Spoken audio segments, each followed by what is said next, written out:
So let's discuss the end of the year. It's okay. This lecture is a bit shorter. What I have prepared is I have something prepared. We will have time to do everything. I'm pretty confident. But let's discuss 1 second the end of the year. Okay. So and let me open here. Somebody, Rom, I'm gonna mute you, bro, because I hear myself through your. Yeah. Okay. So let me check also here in the bachelor's. I mean, I have here in the направление of the bachelor's, I have our decision here. So, guys, give me a moment of focus here. Sorry. Just yeah, carry on talking. Talk. In 1 second, I'll ask for your attention. And then I hear like, idiot. No, just okay. I already yeah, you see. Like, teacher, come on, stop interrupting us. Shut up, man. We're having a conversation here. So, okay, friends. Короче. Well, I just don't know. This is such a violation of my privacy. I hate this, but anyways. Okay. So, look, last day of lectures. 24th of June, sorry. Last day of delivery of projects, it's 24th of June. I mean, this is what I instructed to all the teachers. Then we have a time of пересдача until the 15th of July. So everything that you guys owe me from the past, whatever if you hit click something after the 15th of July, I would never see it. I will not consider it. So everything it's old, we're being very kind, very flexible, very happy. Everything that is old. All the предметы. This is a message that every teacher has. This is a message that every teacher has.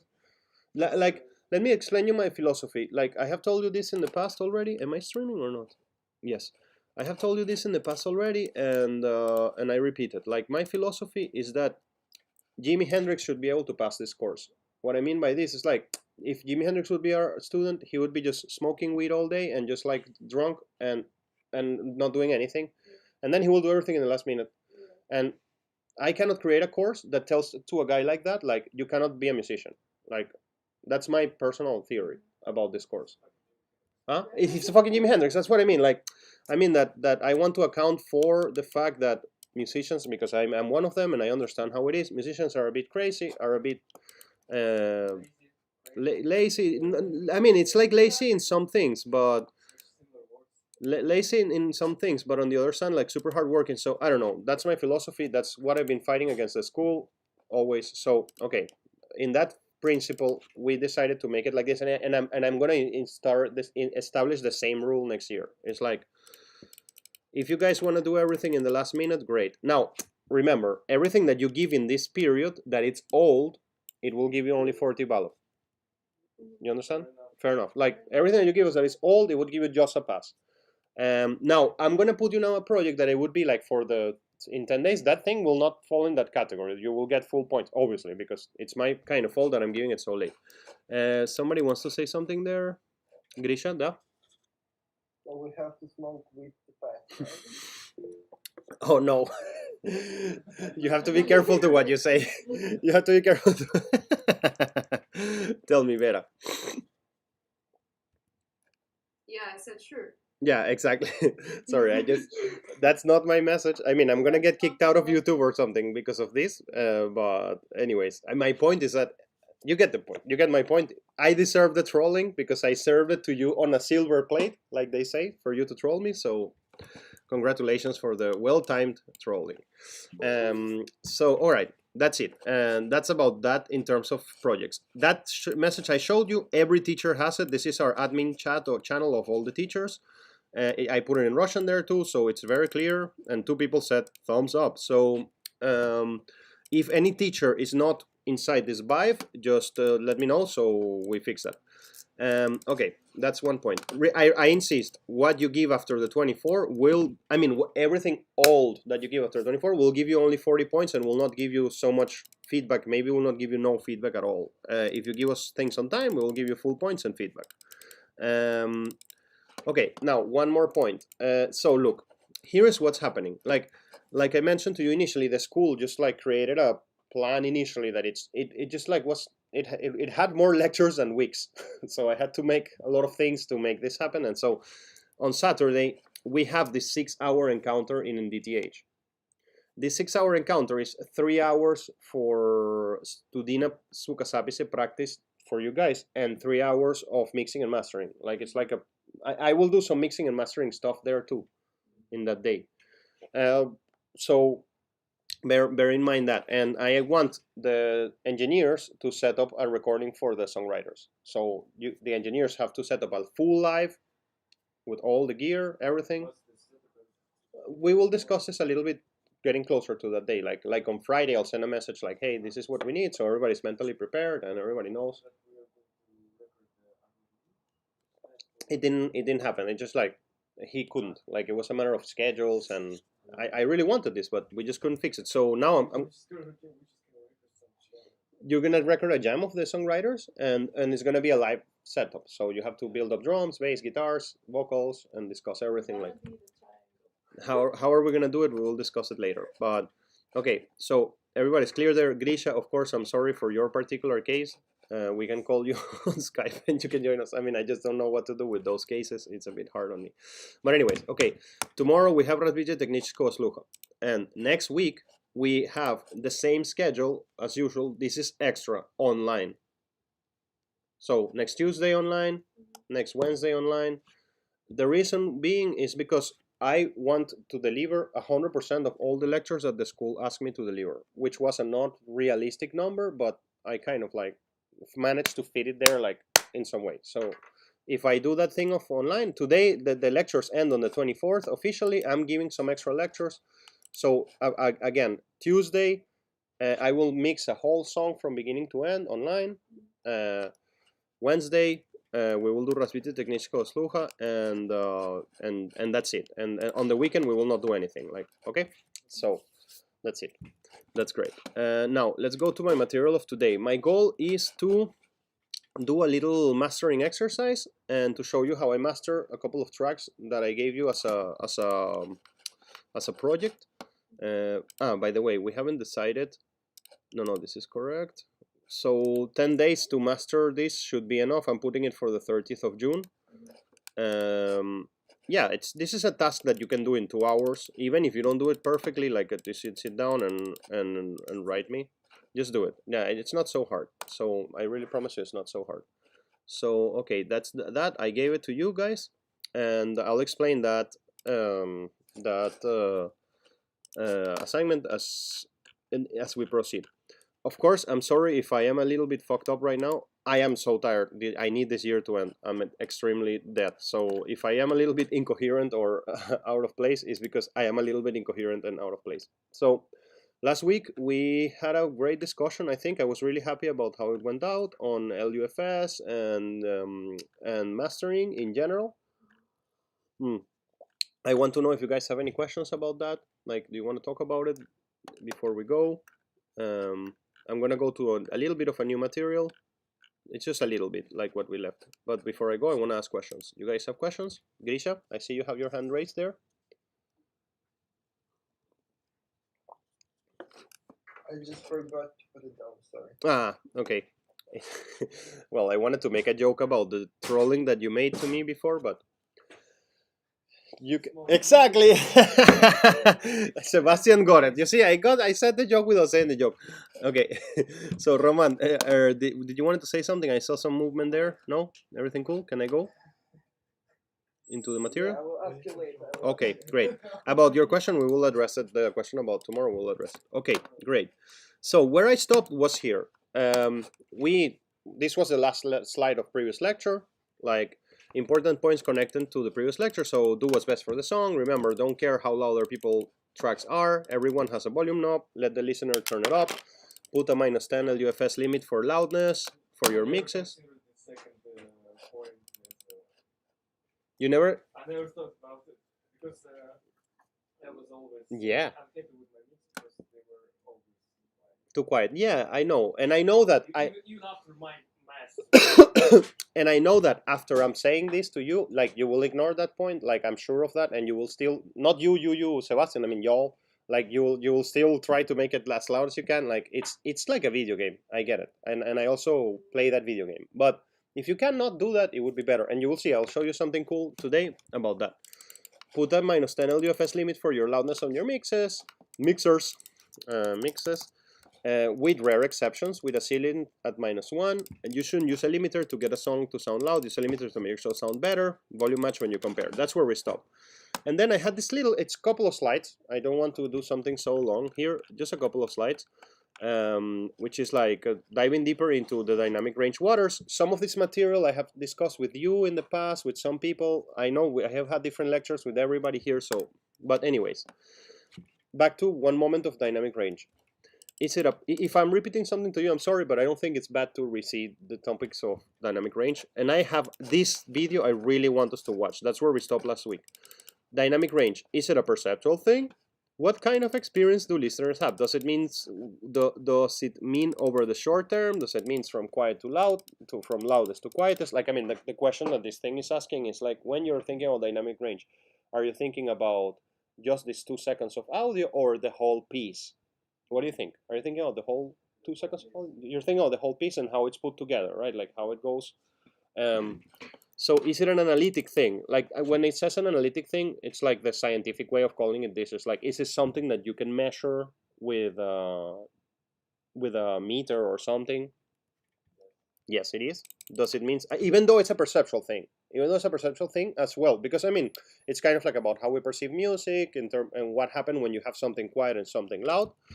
Does it mean peak signal to lowest level, peak to noise floor, RMS to noise floor? Is it peaks to RMS? These are questions that you ask when you're thinking of dynamic range. Dynamic range is both a perceptual and analytical concept. It's analytical because you can measure it in decibels, and it's perceptual because it just really gives us a feeling of a particular feeling. It's like, I don't know, think about it. It's like tickle. Who here has tickles? Tickle, like ha ha ha when somebody. Yeah, like it's like, imagine you can measure the power of your fingers, you know, that, or the pressure that you're exerting in somebody's body with your fingers. But then the tickling is like a perceptual thing. Like it's like you cannot measure the tickling, but at the same time you can make a scientific theory like, hey, if I apply like a speed of 2 meters per second, but that's very fast, in somebody's ribs, then he would laugh and blah blah. Okay, so this is both a perceptual and analytical concept, and you guys are in such an advantage, really, because I'm telling you, like, I understood these concepts fully when I started teaching them to you. And if you get these concepts fully before you teach them to somebody else, that would be really good for you and for the people that you're teaching, by the way. But luckily for you, there were other pioneers ahead, like Grisha was one of those pioneers. But now I'm here trolling myself a little bit. Of course, I had an idea of what I was going for, but yeah, now I understand it a lot better, and that really helps me to make better mix. So, okay, this image, have I shown it to you before? Have you ever seen this image? You remember it? In Foundation we had a conversation about this. Like, some people say here no, some people say here yes. So let's not read what did I put here in this text? If your verse was yeah, great. So can you tell me what's the difference between these two photos? Don't tell me that one of them has a higher dynamic range than the other, because I'm gonna throw you my coffee if you do that. Like, I mean, it's obvious that one of them has a more dynamic range than you didn't thought about that? Damn it! No, but anyways, like, obviously, because I'm talking about dynamic range. But let's talk about something else apart from the dynamic range. Like when you see this image and this image, like, can you? It's not, I forgot how it's called in the cameras. I don't want to talk about the technical thing of it. I want to tell you about when you see these two images, what happens to you as a viewer. Like, do you get the same information? Do you get different information? What do you get from them? Come in, please. One of them is brighter. What else do you? Okay, like, this is one of those annoying moments when teacher is like pushing you to say what he wants you to say, and you can say 100 million things that are true, but the teacher will be like, no, until you say the things that the teacher wants you to say. What I mean by that is that, God damn it, is that when I was reading the book where I took this image from, Actually, it was from a YouTube video. Sorry for that. When I saw the YouTube video where I took this image from, the person who created this YouTube video said something really cool, which is like when you see this image, you know that a storm is coming. But when you see this image, it could be just like a lazy Sunday. I know that it's darker than it has more information. Yeah, I mean, it has more grades of light, of like great shades of light, like tick, tick, tick, tick. It has more steps. So when I see this image here, I'm like, oh, a storm is coming. Like, I mean, or here it could, again, it could be just a lazy Sunday in which the weather is a little bit sitting down and you don't know if it's going to rain or not. But you see this and you're like, oh shit, like, I mean, I better maybe move my car from here or something because there's going to be a tsunami or some shit like that. Like, what I'm trying to say is that obviously the first image contains more information than the second one. And this information, it kind of doesn't matter. So that's why when you say it's more bright, I was like, no, that's not what I want. I mean, what I want is something more psychological. It's like the first image gives me the sensation of a storm, the second doesn't. And this is what's happening to your mixes when you're mastering them like in one level of dynamic range. It's like, it's hard for us to comprehend that this is what's going on, but it's really what's going on. It's like, I mean, how do you know that this lady is really depressed about the loss of her boyfriend? If the song is just one level of dynamic range, and it's like, if she really, is this like a really conflicting feeling, or is it just like one feeling, I'm angry, whatever? And the same happens with this tree. Like, apart from having a little mouse there flying on the top, which is like an artifact of my screenshot, apart from that mouse flying over there, you also get this feeling, which is like, oh look, there are some clouds on the back, like I can see shades of gray. You see, look, you can see, you can get that in this, from this image, it's hard to get that it may be autumn. You see, because there are some flowers, some leaves that are a bit like yellowish here and not here, or whatever. You get the point. So wait, there is one slide. I remember I had one slide extra. Well, anyways, I lost it and I don't want to get confused there. So the difference in decibels between the softest and loudest signal a device can handle, it's the dynamic range, and it's also the difference between the loudest and quietest level of an audio signal. So the dynamic range, it's also connected to the actual gear where you're operating. Like gear will have a higher dynamic range. For those of you who were on Fly Sound with me on the weekend, like you remember, we watched what's the name of this movie? Blade Runner. We watched Blade Runner, and you see, like, the dynamic range of that system is immense, obviously. So you see, do you feel more when you watch it in the cinema than when you watch it at home or in your phone? Yes, obviously. Like, it was amazing, and you feel more. It's not only that you perceive more, there are more decibels, like measured in terms of numbers, like, oh, like there is these amounts of decibels. It's just like you feel more when you're in there, because the dynamic range of the device where you were hearing it through is also larger. So the dynamic range is a concept that applies for your mixes, your masters, and also the device where you're monitoring. So digital audio can have a dynamic range of 96 decibels. It's superior than anything. It's because the digital audio itself has no inherent noise. And so the signal to noise ratio in a digital audio system is superior to any other type of recording medium. So 96 decibels of dynamic range of 16-bit digital audio. Like, let me just write the word bit here. Bit. And then it can be 60 up to 70 decibels in the case of the magnetic tape. And AM radio has 40 decibels of dynamic range, and FM radio has 70 dB. This is just extra information for you to know. This is a way to visualize the dynamic range. Like, it's a ratio, so it's usually expressed in decibels. And yeah, you have your noise floor, your peak level, same at all frequencies, and you want a ratio there. Gain structure sets up the scene for your mixes. Final perceived louder. You want to record it, your recording quiet part of your mix to be in between the peak level and the noise floor. So you want kind of like your mix to fall obviously in between here. Whatever falls close to the noise floor is going to get boosted together with the noise floor when it's turned up, and then it's not going to be distinguishable. The parts of the signal that are below the noise floor, when boosted, will reduce the dynamic range of the whole. So whatever falls under the noise floor when you actually turn things up is going to reduce the dynamic range of the whole thing. This is how classical music looks like when you put it on a spectrograph, and it kind of like gives you a huge dynamic range. And when you see that your mixes looks or your song that you created. This is also an arrangement question. When you see that something looks like that, you're in a good path, I think. Like you're in a good path of creating something interesting. And actually, let me see if the Mars Volta song, this Mars Volta song that I downloaded coincidentally recently, if it's still here or if it was deleted. Maybe it's here. No, it's not here. It was deleted. Okay, it doesn't matter. I saw. We've seen it last week, and it was quite dynamic actually. Now, this is how pop music looks. This is a good result, by the way. But this is the dynamic range of this song. Maybe you could say that it's something kind of like this, but obviously has smaller dynamic range. Modern pop music is heavily compressed. And well, I have told you this a million times. I have this idea of the expressive actor metaphor. So it's like if you want to think about this, if you don't remember, I see a face of somebody who doesn't remember this. I have mentioned this many times. Like I have this idea, which is like, imagine an actor that is only screaming. And then the actor wants to take you to this like Nieszne moment, and he's like, this is such a beautiful baby. And you're like, okay, do you hate the baby or do you like the baby? Like, I'm so excited you're pregnant. It's like, okay. So, I mean, you wouldn't employ an actor that only has one capacity of doing something, just one like performance. One trick pony. So it's the same how we are when we master like all the super loud things. It's exactly the same. It's like we're just screaming. And so imagine that Netflix will treat audio in a way that it would make whispers sound as loud as screams and vice versa. This will destroy the expressiveness of the actor performance. So it happens with the dynamic range.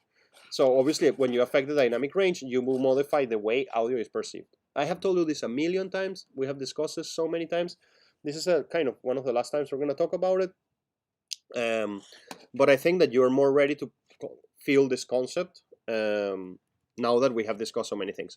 I want to spend a couple of minutes discussing a Sound on Sound article on dynamic range in music.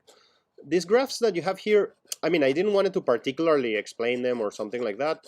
They are just like a static image here from that it comes from the article. But yeah, you have like the RMS calculated in the VFS of songs in between 1970 and 2010. You have this is LUFS as well from 1970 to 2010.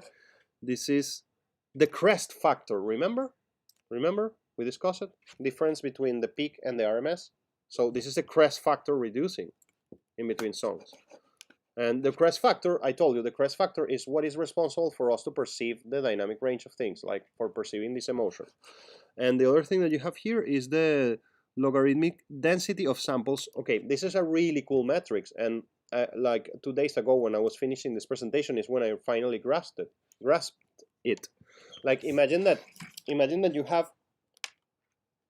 you have like your song, and your song has peaks that are arriving close to zero.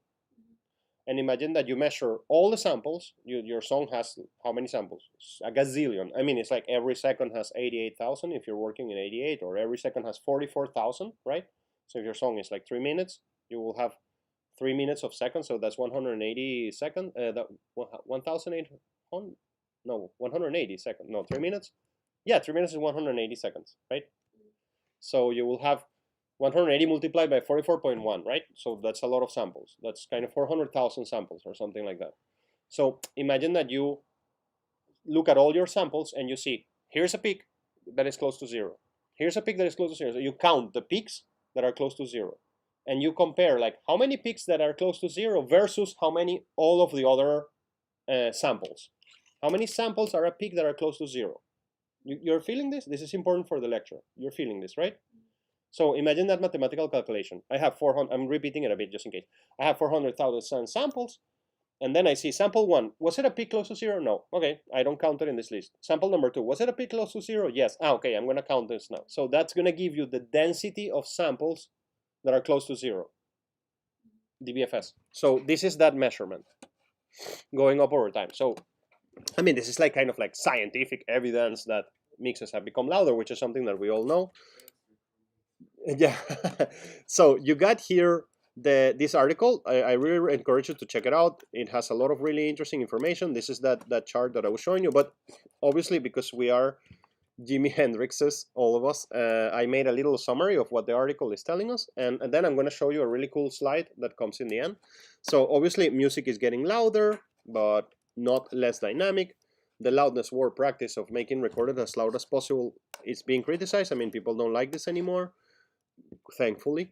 There is a backlash against unreasonable mastering practice and abuse of brick wall limiters. It sounds like some social justice thing, but it's kind of like a social justice thing. Songs like from Bob Dylan, for example, people like Bob Dylan have expressed their dissatisfaction with the sound quality of modern records. Research, this is what the article says. Research aims to determine if recent music is louder and less dynamic. That's what the guys did. Measurements in RMS values and integrated loudness shows an increase in average levels from 1982 to 2005. In 2005, it starts decreasing. You will see it. Simplified crest factor analysis suggests an increase in loudness due to dynamic compression. The density of peak samples, this is what I just told you. The density of peak samples. The density of peak samples indicates the use of brick wall limiters. So people are using brick wall limiters a lot. Their measurement of dynamic range is difficult to define, especially because it's a psychoacoustic thing. And at different time scales can affect the perception of level mobility. So level mobility is how much we change the levels over time.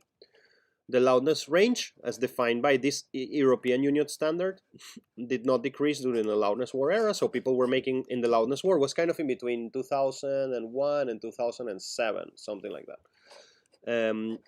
If you analyze different corpus of music, different types of music, you will confirm what this article is trying to say. And despite of people using a lot of compression and limiting in mastering, there is no overall reduction in loudness range in productions.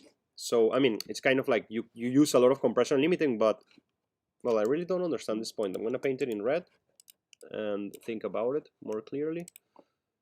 The contradiction may be solved by considering that mastering engineers have applied reasonable limit techniques. So basically, don't be a degen. Do you know this word, degen? It comes from finance. Degen is the people who go and like expend like $10 million in something, like just because it seems this is gonna work, this is gonna be the new next super technology, and invest all their money there and lose it. Like that's a degen. It's like degenerate. It comes from the word degenerate. So don't be a degen when you're mastering. And so there is this really nice image. We have seen it in the past, but I didn't understood it so well when I presented it to you before. And this is this thing of density of samples that I was just telling you right now. This is like how many samples are peaks. If you sample this thing, like how many samples are peaks, and this thing goes all the way to 2007. So I mean, obviously there was a moment where there was a peak of music that was just like having extreme samples. And we are leaving that era, which is pretty cool. And this is a metaphor of how it all sounds. Again, I know we have seen this slide before, especially Grisha may have seen it 2 or 3 times or something, but this is a mind-blowing slide, and I really love this particular image here. It's a good representation of how your mixes sound when you are just working at a, like, without dynamic range. Like, you see, this is again a little bit back to this image that we were discussing of the trees back there. So something similar there. It's like, the full contrast is what makes this image beautiful. When you see this image, you understand. For example, here you don't know what time of the day is. It could be, I mean, it could be morning or it could be evening. Here it's clear that it's evening in this one. Well, I mean, you could argue that no, that it's not. Huh? Man, look, I'm in that moment when, I'm in that personal moment when you're like, this new generation is just like, I'm like becoming a diadushka 100%. Like everything was better before. Like it's so annoying. It's so fucking annoying because I was always growing up being like, oh yeah, I'm so cutting edge and modern, and I'm like, oh fuck. I'm seeing it backwards. I mean, I'm looking at all these rock bands come out again, especially Queens of the Stone Age. I was watching yesterday like a Queens of the Stone Age show last night, and I was like, man, like the good old rock days. And then I was like, oh shit, I must study. Fuck. Okay, so yeah, so I mean, but these guys are providing you mathematical proof of that. It's not just like a what's the name, generational interpretation, because this concept of dynamic range and how it affects our psychology is not like something that we invented in this generation and we're just telling you that our things are better because we like it more. It's just like a psychological thing that you can measure. So anyways, this is a metaphor of how your mixes sound when you don't have dynamic range. And well, I mean, how should you compress a classical recording? This is another article that I put you around there, and sometimes you may reduce the dynamic range, and I have done this with the compositions of the film. Sometimes you have to do these things because classical music is just too damn dynamic-y. Now, I wanted to see this video with you. I'm going to put it here, I guess, in the end. It's a great way to visualize what happens when you destroy the dynamic range of a song. I think this guy did a great job too. So let's pretend that this is your song. This is your mix represented in this graph, and you are ready to get it mastered. Friends online, do you hear? No, you don't hear. I'm sure of that. No. Yeah. So, just a moment. You will hear it in a second. A tab. Mastering engineer. Check this out. Yes, so let me put it here for you. Okay, so let's go here and play this. So let's pretend that this is your song.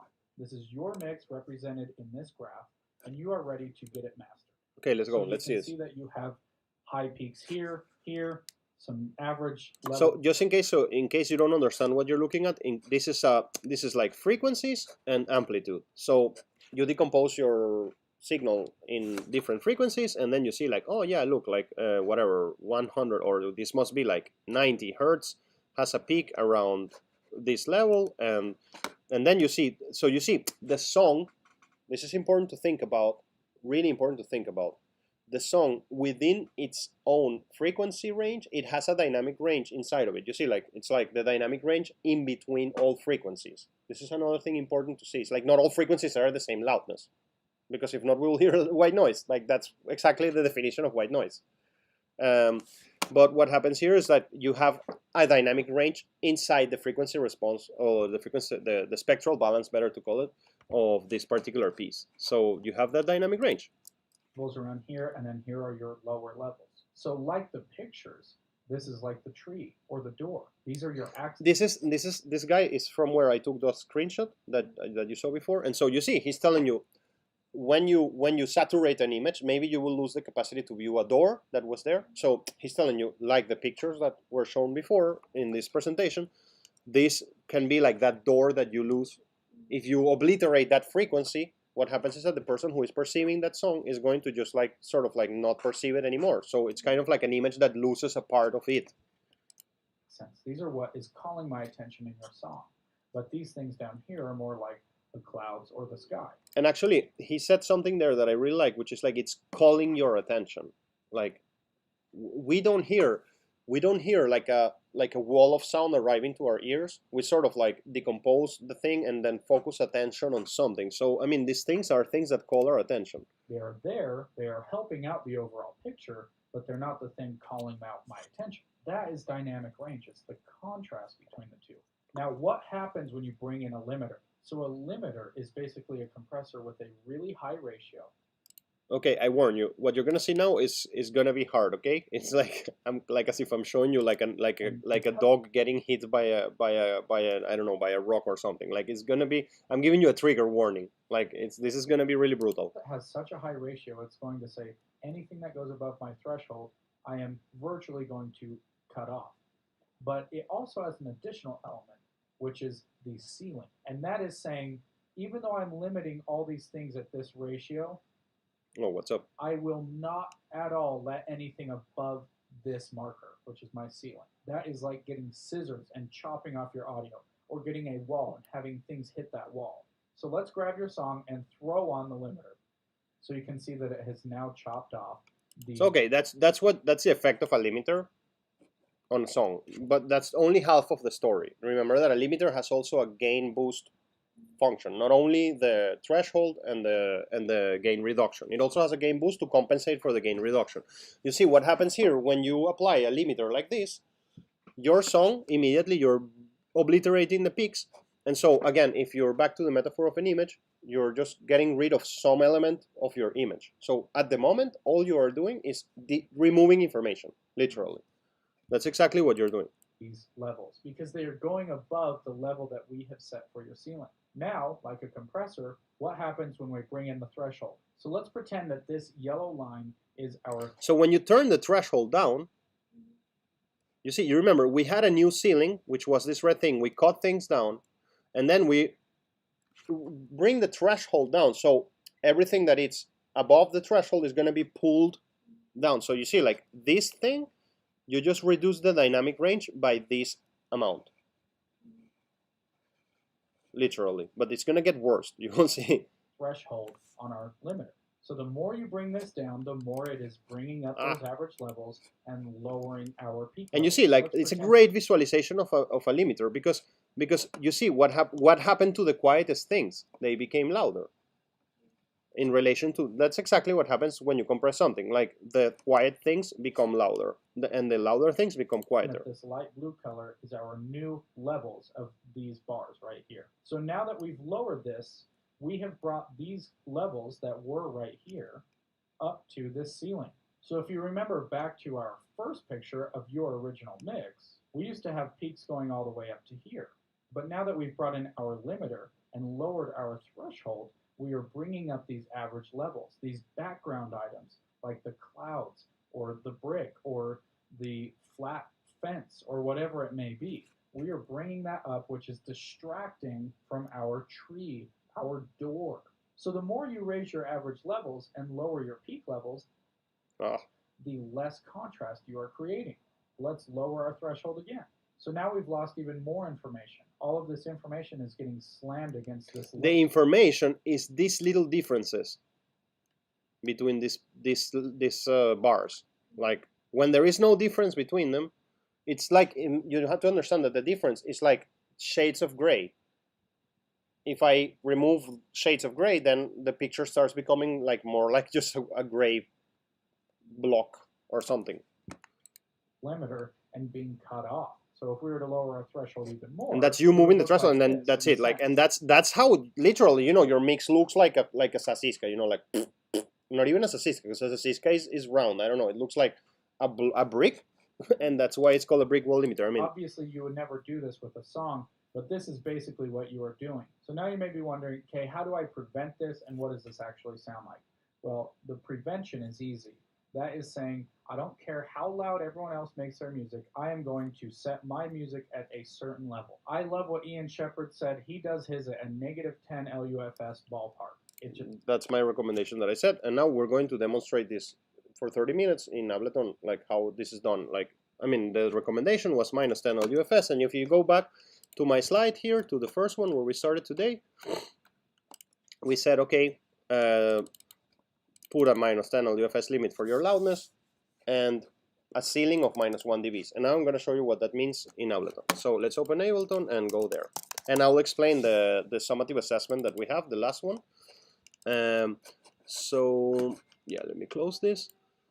And we'll discuss a bit like what the mastering engineer is doing from that point of view. So where are we here? Principio, Virginia mastering. Okay, so here we are. Let me just go back here and drop this here. View more. Wait, summative 6. Okay, so here you go. You have this summative. Yeah. We can see just the presentation. Thank you, brother. Thank you so much for letting me know. So let's go and see that entry in Classroom. So okay, by the way, you guys should be aware that we had in this course we had 6 summatives. So my holiday, you should have done that mix. 15 minutes 7-day mix. UE crew, you compress. Olesia Piesia, great that you guys send me this. Then another final mix that you choose whatever it is, and then mastering an EP. That sounds like a good mixing course. I'm really happy for that. And so what do you have to do? Let's go and see this. Wait, so what do you have to do? View instructions here. So create masters for all the tracks in the Google Drive folder. Please make sure that the order of the songs are the following. So you need to respect this order of the songs. Intro, Serce, Jinson Right, Disco, Prosta, Kliatka, Souvenir, and SDS. I warn you, this is not an easy task. I mean, it's easy in the terms that you can do it fast, but it has some difficulties there.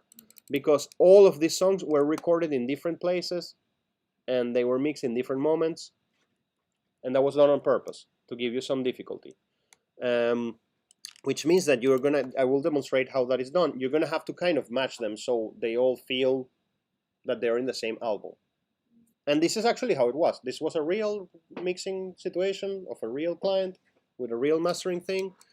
And write me, please, a small essay. I mean, just a little document explaining your mastering chain. Like, what was your mastering chain? I put a triple limiter with isotope ozone and Oxford inflator, and then I run it through a tape machine. Like, whatever you want. Like, it's whatever you got it. Of course, you know, I hate to work in Ableton, but I'm gonna do it in Ableton just for the explanation, so you guys understand.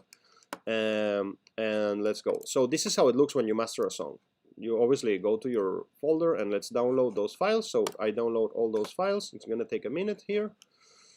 Let me just put it here.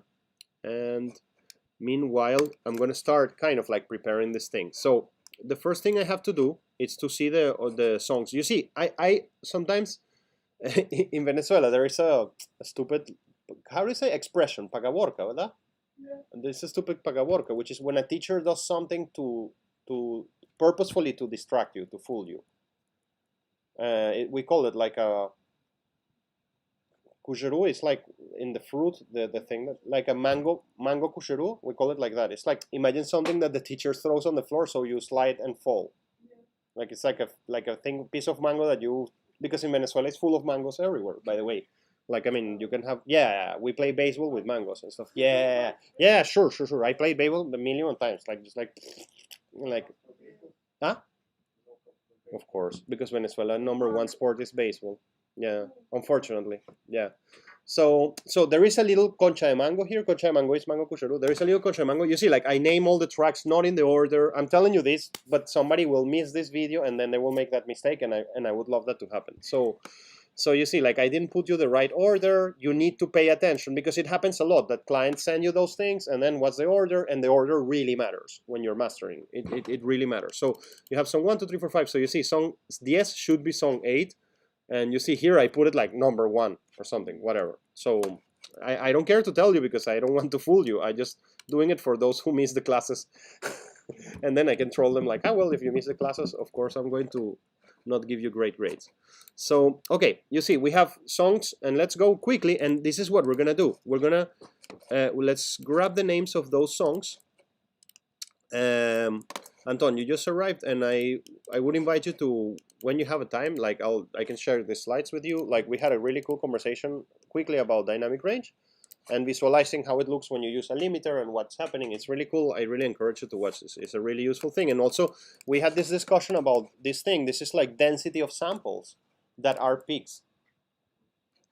So we discussed this, like, about the loudness war and all of that. And now we're going to do a mastering demonstration. So that's where we are now. And then loading the tracks. So the first thing I'm going to do is to go and name and grab, like here, and I'm going to grab how many? 8 audio tracks, right? I'm going to put all the songs in one project. And something I didn't mention to you, I wanted to mention this to you last lecture, and I forgot. And I don't want to forget to mention this to you. There is a very, very, very powerful argument on why you should become good at mastering, because it is a great source of income. It is a really good source of income. It is a really simple source of income. You can make, like, a mastering nowadays, I'm charging 4K per song, and I can make that, I can master a song in 15 minutes sometimes, really, like literally. So, I mean, a great, when I work as a sound engineer, as a recording engineer, I make kind of like 2,000 rubles per hour. But when I master something, I can make 4,000 rubles per 20 minutes or something. It's a really good income source. Like, that's a dirty secret of the industry. People don't want you to know this because they want you to think that it's really hard, and professionals don't share this information. Like, for example, I'm sure that Alexander Perfiliev is mastering this in his house. He's mastering in his house with headphones. I mean, that's my speculation. I hope that I'm wrong. And I have told him many times, I want to go to your mastering studio to see with you how you master. No, that mastering studio is like in a dungeon, and there is only like, they only accept one person at a time, because it's like, it's like He's a dungeon master. That's exactly what I really think it's something like that. He's just like at home doing something, because also he masters always like very late. You get like these masters that he send you like at 5 a.m. in the morning or something, and he has told me like, no, listen, like, it's just like, this is not my studio, it's somebody else's studio. and so I cannot invite you there, and I'm always like, okay, yeah. But like always, I mean, I'm obviously not inviting you to be a bad professional, but I'm inviting you to have a life and to learn how to extract value from your activities, and that's the truth. I mean, mastering, once you reach a certain point that you can do it in your home or really calm, like sometimes I do mastering, like for example, I have a recording session. That's the ideal thing, and then I maybe book 30 minutes extra in the studio where I am. Like I think that Sasha's, I did them like that, like in major, for example. It's a case. Like I just finish a recording session, I stay 30 minutes more and master quickly something there. But anyways, it's a really good income source, and you should not ignore it, because it's also kind of relatively easy to do compared to other things, and it's really important. So there's no escape. It's needed. By the way, I have a mistake here. 1, 2, 3, 4, 5, 6, 7. So let's just call it 7. Here it's this. Okay, there are 7 songs, not 8.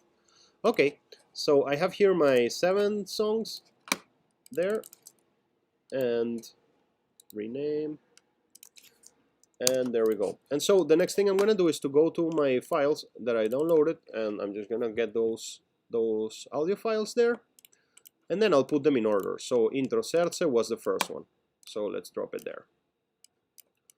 And then the second one, and this is all part of the mastering process. The second one was the song called Jin Son Rai. So let's just grab here Jin Son Rai and put it here. Third one, I see some like feedback there, real-time feedback. So I have there, then the next one is disco, right? There are many ways to do this. I'm going to show you one, and I mean, you will decide how you're going to make it yourself. There is disco, then there is prosta. So let's drop prosta here, and then there is kliatka. Let's drop kliatka here. Let's grab kliatka and put it over here. Давай. That's kliatka, and then I have souveniri.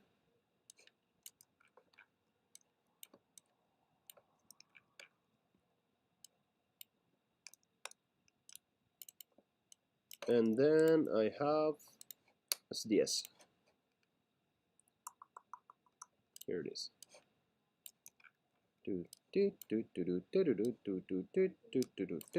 Yeah, okay. So, okay, first things first. I need to make sure that because we're gonna export this when we finish. We will export it like one song, maybe. It depends on how we want to do it. We could do it like that, but I need to make sure that the ends don't overlap.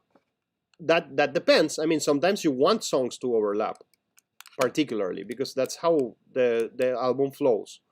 But I mean, you want kind of songs not to overlap. So I will need to go here and check each one of those transitions and make sure that they are right there, bang on, one after the other. Tuk tuk tuk. Okay, so that's done there. Go here, go down here, and next one. So and then prosta. Put it there in the right place. And so somebody trying to join here. Daria, I think she regretted it.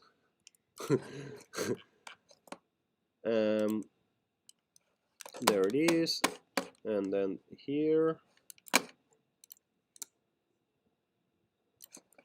it is. Okay, well, I mean, I'm gonna maybe stop doing this and just do it a bit more like approximate, because I have a lot of things to do. Okay, so now there are 2 philosophies here, guys, and there are 2 ways of proceed here.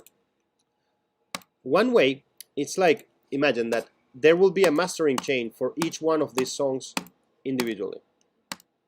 And what you want is to do something kind of like this.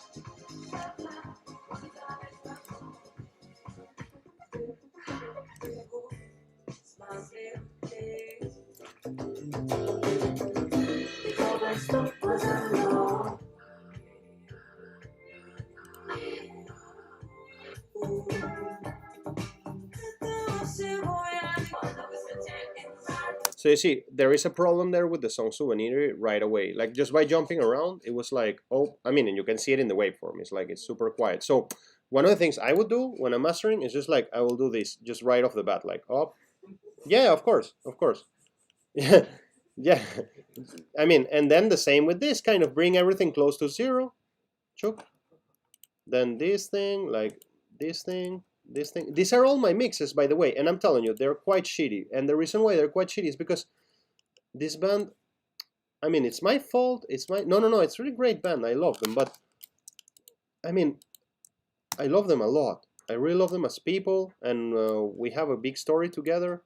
But I mean, like the last song we did, they came to me and it's like, "Can you mix this song?" And I was like, "Yeah, I wanna help you always." How much it costs? And I'm like, 10K. I mean, I'm like, it usually costs 20K. I'll charge you 10. And then they're like, we can give you 3 for mixing. And I'm like, I'll do it, but I mean, I'm gonna make you a 5-minute mix and that's it. So it's bad. It's actually bad for both of us. I should stop saying yes to them because it's harming both of us. I don't do it with attention because I pay attention to other things, and they end up with a bad result, and I end up with bad sound. So it's bad. But anyways, it's a reality. So okay.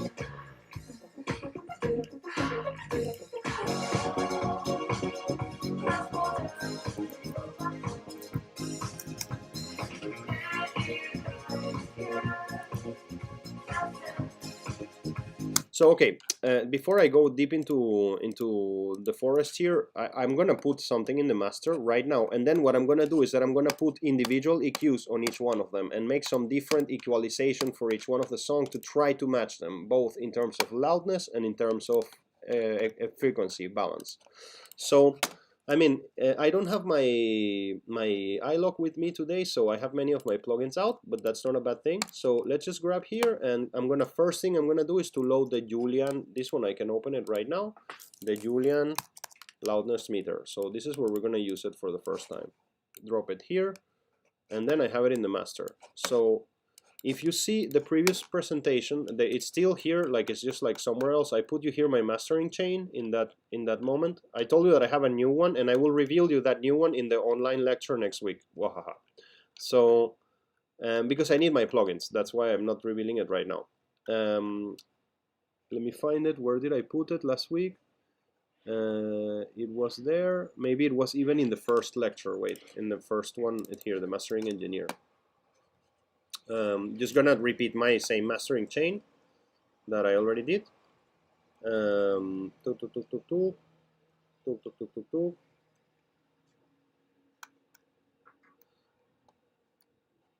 Just want to identify it. Where are you, mastering chain? No. Ah, here it is. So, chirurgical EQ. Let's just load our usual. I mean, and what I'm gonna do now, guys, is that I'm gonna put. You will see. I will put some effects in the master, and some effects will be in the individual songs.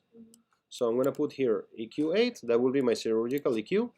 A multiband compressor. So I don't do that always. You shouldn't take like, oh, Leo always does it like that. I don't like to use multiband compressors so much in general, but I'm just gonna put it there for now to follow my scheme here.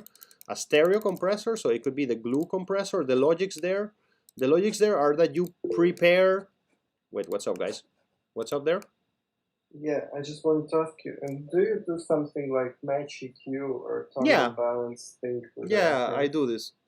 Sometimes I master everything from Isotope, and all I use is Isotope. Like, and it's just one plugin Isotope, and really run the preset. It's just like the thing is like the thing about presets and things like that. It's like obviously the more informed you are, it doesn't matter if you reach to the conclusion with a preset. What matters is that you know that that's better than this, and that's where the money is. It's not in the like. It's not like, oh, you use presets, so I should pay you less money for that. It's more like, do you know when it's cooked? No, so give me my money, bitch. You know what I mean? Like, in the sense that it's not about how hard it is to get there. It's more about where did you got to. So okay, we have EQ8, multiband dynamics. Let's see what else I have here. I have a tape simulator. So I know that in Ableton there is this. What's the name of the thing that I should search here? It's like something similar to a tape saturator. It's a saturator.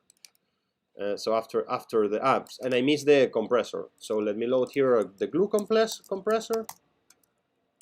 Saturator, glue compressor, and And then I have some sort of middle and side EQ, which can be achieved with this EQ8. So I'm going to double it here, middle and side EQ. Then some sort of stereo imager. So let's see here, imager. What is a stereo image? It's like a stereo, or it's not gonna. There's nothing here in Ableton. It's a utility, exactly. Yeah. So let's put a utility there, and then there is a limiter. Let's load a limiter. So let's put a limiter here. Yeah, before the Julian, and then the meter with LUFS function. So, and then of course, and then you will go and let's just choose which one I think it sounds better. I think it's Klietka, if I'm not mistaken. I think it's Klietka, the one that sounds better.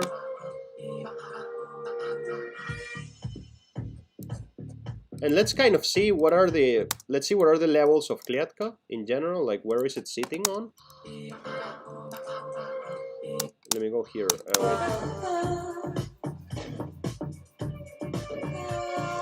So I'm like at around -15. If I run it a little bit longer, let's see, the loudest moment seems to be this one. Yeah.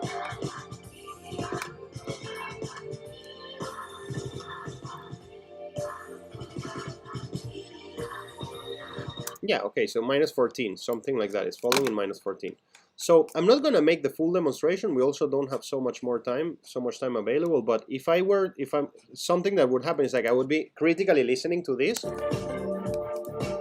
and reaching to some sort of conclusion like, well, I think that maybe the low end, applying the principles of equalization that we discussed, of course, like, well, I think that the low end, I don't know, like I found this resonance here that I don't like, and then I'm gonna make this a little bit louder because I made that cut, like all the same things that we do when we're mixing. And then I don't know, for now I'm just gonna load a preset there because I'm not so familiar with this particular multiband compressor. I don't want to lose time on that. All I want is to kind of switch it on and off, and I want to take it to -10 LUFS, so you can see like what happens from here to -10, and what I want to What's up? What is OTT? What is it? Ah, it's like pipiets? Like brutal? Oh, I see. That was painful. So, okay, I'm gonna see, like, I'm gonna load here broken antenna, car stereo. Car stereo, is it like for it to sound on the car? No, it's also like giving me a lot of high end, right? Yeah, this is so rubbish. Vocal control, let me see this speech enhancer, restore punch. I mean, I don't know, something like that. Yeah, no, it's a super bad, like super aggressive. Multiband gate, no multiband compression. If I put this like this, okay. Now, obviously, well, there is something I didn't mention. Of course, we need a reference, right? I mean, I didn't, and that's really important. And it's really bad that I didn't mention that. We need to have a reference, and so. I'm not gonna go and download that, but I really recommend you to, let me think about this quickly, if I can quickly pull off a song here that can help me as a reference. Let me get my newest mix, the newest thing that I did for them. Sergey, this is, and I'm gonna put it there because I think it's a better work, because I recorded the drums in DTH. Before, they were always recording in some, like, I mean, they are like, the girl is from Kazakhstan, and he is in the south in Krasnodar Rayon, and so it's always like very bad recordings. This is the latest one we did. You see, like it's when I record the whole thing, it's another story. Like sounds like a song, yeah. And that was the 5-minute mix. Now I want to use this as a reference just because I want to show you something. Usually when you should grab something like this, see, it's already quite loud, like there, it has its dynamic moments, it's quite loud, and then let me put this here and momentarily switch off everything I have on the master, just a sec. Well, actually, I don't even need to do that, because all I wanted right now is to look at this through a visualizer, so I can just mute this guy and just put an EQ8 here. I wanted to show you something that you should do when you're mastering. Let's imagine that this is my super amazing reference, and I love it. It's the best reference in the world. And so I'm gonna go here and open the EQ8 and just literally look at the spectrum. Like, that's the first thing I need to see. And you see, look at this, how it all dies here before 20K. That's really classic of mixes, by the way, that you don't even reach 20K. Like, if you see a lot of songs that you love, you will see that that happens a lot. And I'm showing you that just to, I mean, imagine that this is like a track by Jamiroquai or Jungle or something. Like, you will see that that happens a lot. And so you see your reference and you're like, ah, okay, and you will be comparing with your reference. Sometimes you will do EQ matching, like Grisha was asking before. But yeah, I mean, that's a big part of it. And so then I can go back to this, and I was in Klietka. And so why did I told you this thing of the reference? Because after seeing the reference, I can kind of look at my visualizer here at the end of this EQ8 and see how it looks like. You see, like, theoretically, look, you see, like, sorry.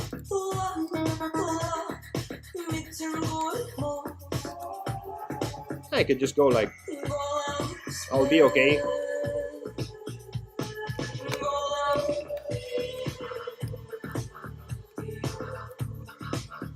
So let's get that compressor engaged a bit.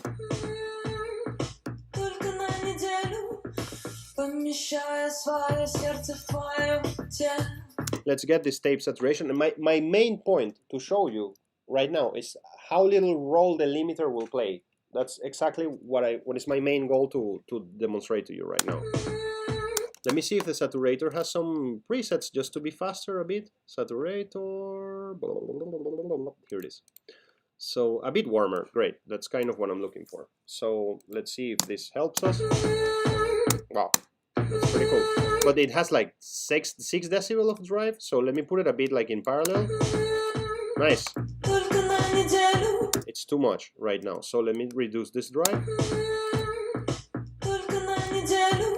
Still too much. And remember, when we did the previous lectures, I discussed mastering is a little touches thing, and it accumulates. It's like little bit with the, like, let's gain a little bit with the EQ, then a little bit with the multiband compressor, then a little bit with the compressor.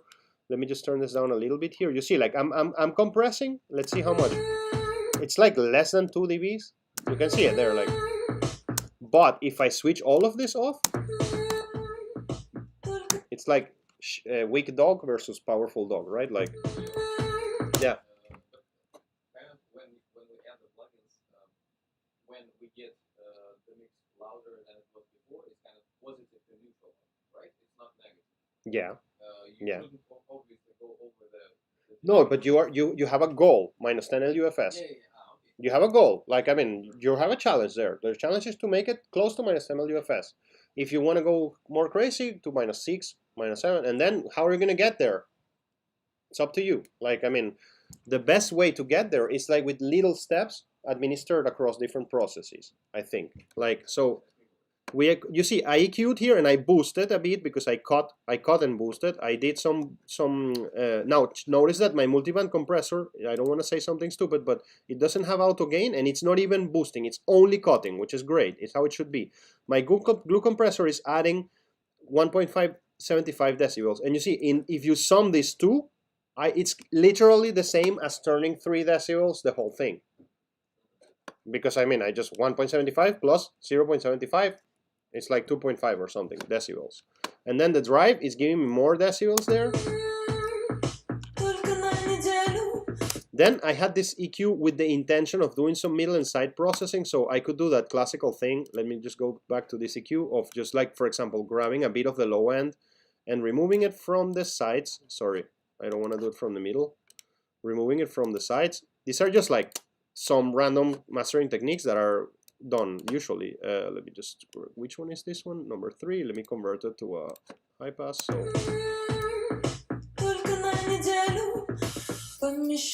and then I grab the utility and I want to make it even wider. So, and you see, like, I haven't touched the limiter, and let's see what is my new what's the name value. Now look, the ceiling, I told you, make it to be -1. This is a new industry standard. So I'm going to change this to be -1 dBs. It's going to be quieter now. Quieter in terms of dBs. And now let's see, where are we here?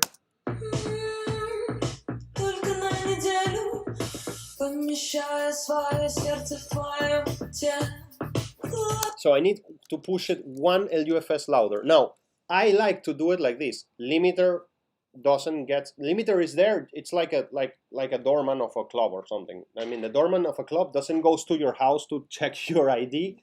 It's there waiting for you, and you come there and check your ID if you come there. So I like my limiter to be something like that. It's like waiting there for things to arrive to it. So that means that I want to make it louder, and I'm gonna go back again and work out this chain a little bit better. So for simplifications for me, and considering that we have so little time, I'm just going to make the compressor louder until this thing reaches 10 decibels, and I will look that I'm not clipping along any of the way, right? So...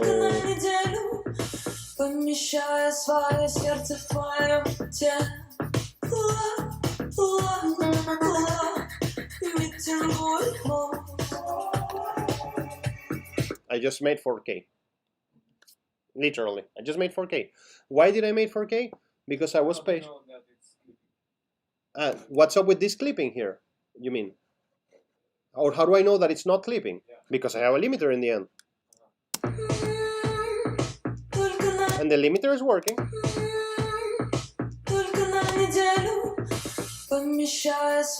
And also, there were the reason why I mean, you see, I reached to the situation that I don't clip so fast, and then I tell you it's so easy. Obviously, that's the experience, so that you can just like act without looking at what you're doing, and you don't clip anything because you're making little steps. And also, I mean, maybe right now I'm in a lecture mode and I make some mistakes. It's possible, but you also kind of look at these meters a lot, and you're just looking at them. So it's like.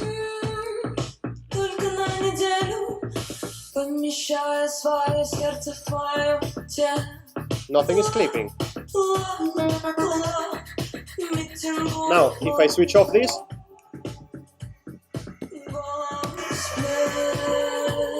okay, that's just the beginning of the process, obviously. Now you need to go and do this. But what happens with the same mastering chain to the song Prosta?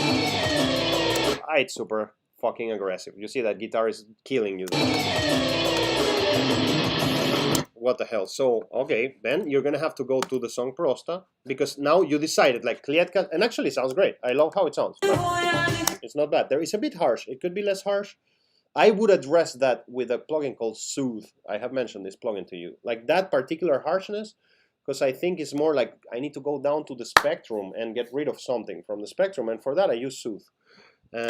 Because you see, her vocals are very harsh. She records with this like Focusrite Scarlett and this like what's the name, Behringer like condenser C1. Literally, you know that mic. You all know that mic, like the Behringer C1. And that recording is Behringer C1 and a sound card in Kazakhstan somewhere in her flat, like, and it always sounds like that. This super plastic, metallic.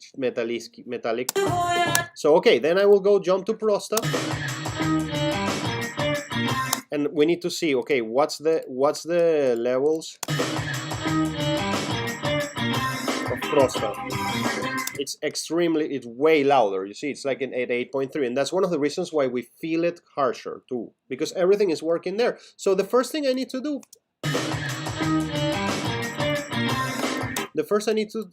is to remember I boosted it here a little bit. That was a mistake. I know I didn't. I can actually make it quieter, so I can just keep my LUFS limiter open here and go to the loudest moment.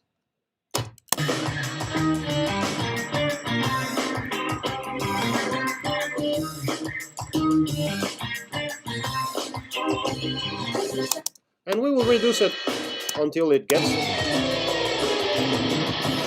super loud.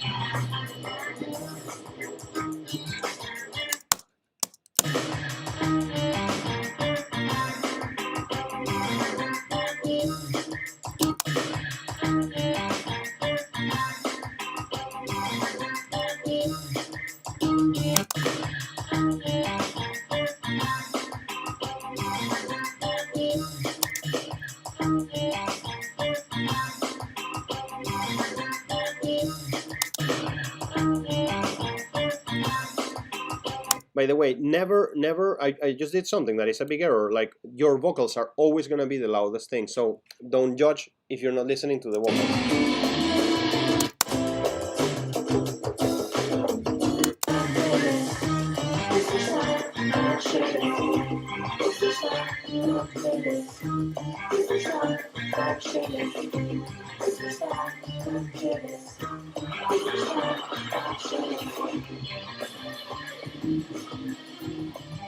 Super loud. This means that we need to go a bit to the spectrum and fix that. But you see, like, I reduced it 6 dBs.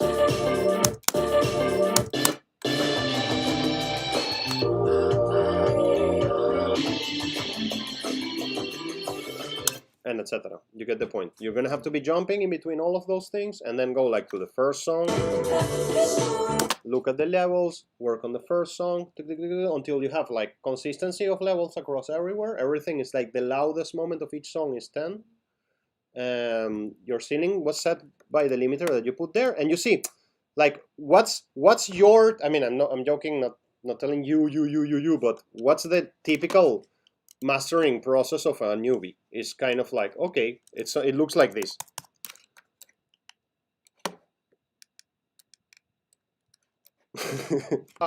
So, give me 4K. Yeah. No, it would be more like, no, I gotta be professional, and then it's like, it's kind of like minus 0.01. You know, just so it doesn't clips. And yeah, how many times have you seen? I'm sure it happened to me a million times. Like, I did it so many times. Like, and then you're like, yeah. and I mean, and literally, you see, this guy. So you understand this compressor, this limiter. This limiter has no threshold. What you do is like you slam the signal to the threshold that is fixed. And so I just showed you this video today. That's a video that you missed, Anton, and I repeat that now that you have this, you can feel it now, and we're done. I'm gonna let you go. Like, now that you can feel it now, like, you see what you do there again, like going back to this thing that we were watching. What you do there is just like we set the ceiling. Come on, bro. No way. We set the ceiling. We set the ceiling. We did that, and then we slammed the whole thing against the threshold, and then we started making the quieter things louder and obliterating the differences of information that were on the dynamic moments. And I keep boosting that. And what I did in the end was this, literally. And so I end up with this square. It's a square wave kind of thing. Yeah, exactly. And that's literally what you're doing, is obliterating information. It's literally like grabbing an image that has like a door and a tree, and then kind of like making so much contrast that you don't see the door anymore. So yeah, I mean, that's how you master. Of course, I mean, I know it's more complicated than what I make it seem, in the sense that, but if you have questions, just look at this video and look at what I did, and notice that what I did was very minimal. The reason why I got so far so fast is because I had a goal. My goal was 10 LUFS, and my goal was not to be the loudest. The loudest, well, I mean, I just thought about a million incorrect jokes that I didn't set, but the loudest guy. That's what I wanted to say. Thanks. Leo, Thanks. I'm sorry. Just wanted to be a good one. Tell me. In which presentation do you have your master chain list? It's in the first presentation of the Mastering Engineer, lecture 15. Lecture 15. Mastering Engineer, part 1. Okay? Okay. Okay, guys, so we reached the end for today. Tomorrow we meet for Развитие. It will be and then next week I repeat you, Tuesday 10 a.m. That will be a 3-hour lecture online. Because I know you don't have any more lectures. I would not be sad if nobody comes to that lecture. I don't care. I will record the video anyways. Like, I'm gonna mix a whole song from beginning to end and master it. Like, and repeat all the things that we discussed in the program. And then on Tuesday. On Wednesday we will have Развитие online too. Like, everything I'll do next week, it will be online. So, because it's extra.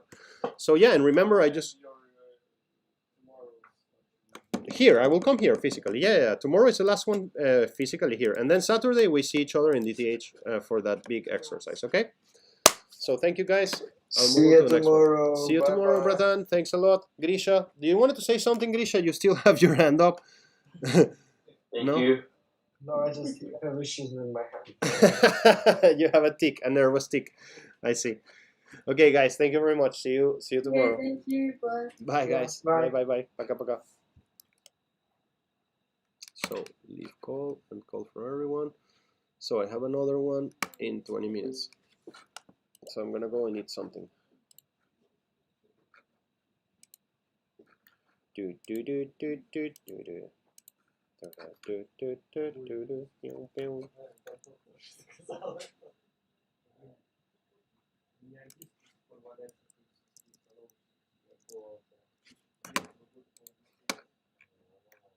Look, guys, I show you my second work that I'm doing for film. It's 3 minutes. This is a horror film, so it's like a horror thing.